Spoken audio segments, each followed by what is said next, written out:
নমস্কার বন্ধুরা, আমার রান্নাঘরে আপনাদের সবাইকে স্বাগত জানাই।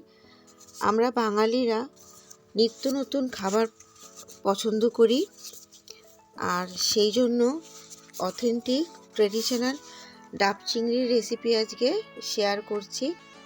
এটা আমি যেভাবে করেছি আপনারা প্লিজ একদিন এরকম একবার করবেন বাড়িতে।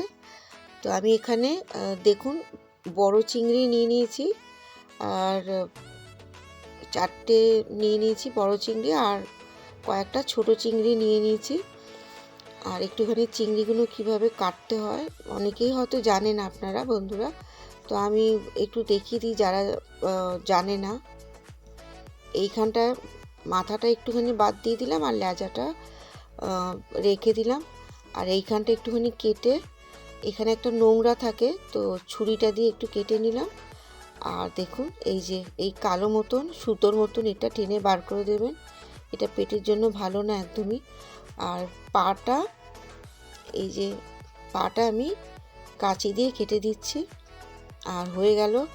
তো আমি সব কটা কেটে ধুয়ে এই যে রেখে দিয়েছি। এবার এখানে আমি একটু নুন আর হলুদ দিয়ে দেবো, দিয়ে ভালো করে মেখে 10 মিনিট মতন রেখে দেবো। মাখা হয়ে গেছে আমার।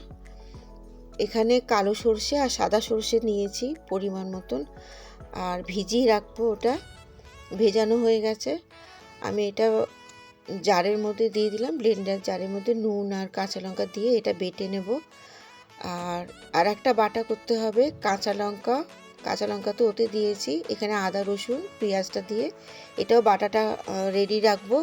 আর এখানে আমি একটা ডাব নিয়ে নিয়েছি, কচি ডাব। আর ডাবের জলটা এইভাবে বাটিতে নিয়ে নিলাম।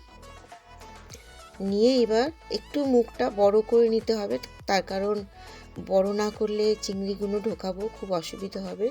তো এইভাবে একটুখানি ছুরি দিয়ে এই যে দেখুন যতটা দরকার প্রয়োজন, তো ওইভাবে আমি কেটে নিলাম, মুখটা বড় করে নিলাম।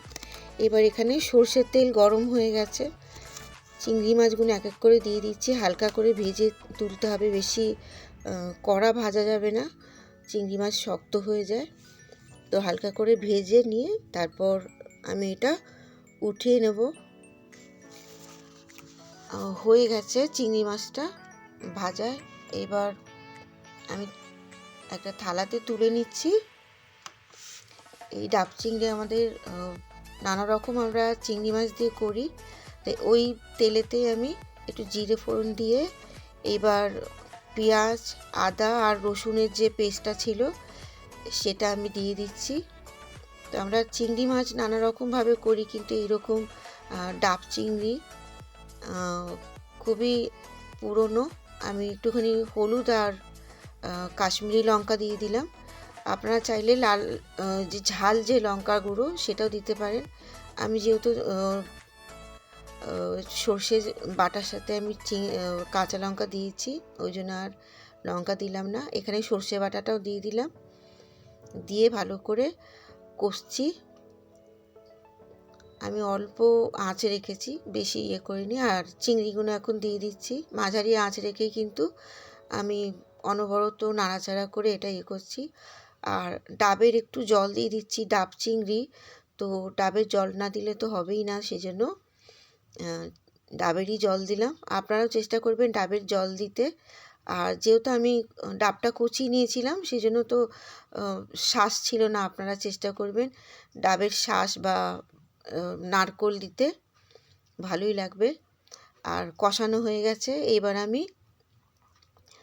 ডাবের মধ্যে একটা একটা করে চিংড়ি মাছ আমি দিয়ে দিচ্ছি। আমার চিংড়ি মাছের থেকে ডাবটা একটু ছোট হয়ে গেছে বন্ধুরা, আপনারা চেষ্টা করবেন একটু বড় ডাব নিতে। তো আমার যতটা আমি পাচ্ছি ঢুকিয়ে দিচ্ছি, চেপে চেপে আমি যতটা পাচ্ছি ঢুকিয়ে দিচ্ছি। এইভাবে আমি অল্প অল্প করে সবটা ঢুকিয়ে দেবো, ঢুকিয়ে দিয়ে তারপর দেখাচ্ছি। এই যে হয়ে গেছে। এবার আমি একটু আটা দিয়ে পুরো মুখটাকে সিল করে দেব। বন্ধ না করলে কি হবে, ওটা ভেপারটা বাইরে বেরিয়ে যাবে। তো এইভাবে, আর ডাবের কিন্তু মুখটা রেখে দেবেন আপনারা এইভাবে। যখন মুখ বন্ধ করতে লাগবে তখন ডাবের ওই মুখটাও ঢাকনাটা দিতে হবে ভালো করে, এইভাবে টিপে টিপে। এই যে দেখুন হয়ে গেছে। এবার আমি এরকম একটা জালের মধ্যে বসিয়ে নিচ্ছি। আপনারা যদি অন্য রকম জাল থাকে বা কিছু, ওরকম করে বসিয়ে নেবেন।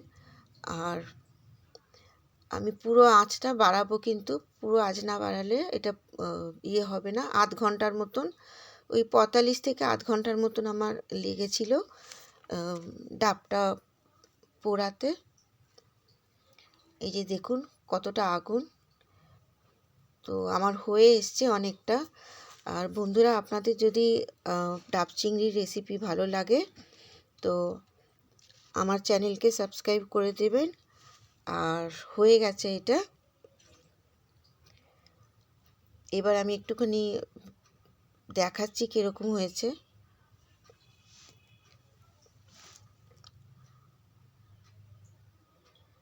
একটু গরম আছে, সাবধানে এ করতে হবে, পাচ্ছি না। এবার আমি একটুখানি প্লেটে ঢেলে দেখিয়ে দিচ্ছি। আমার নিত্য নতুন রেসিপি আপডেট পাওয়ার জন্য আমার চ্যানেলকে এখনই সাবস্ক্রাইব করে দেবেন। আর বন্ধুদের মধ্যে শেয়ার করে দেবেন।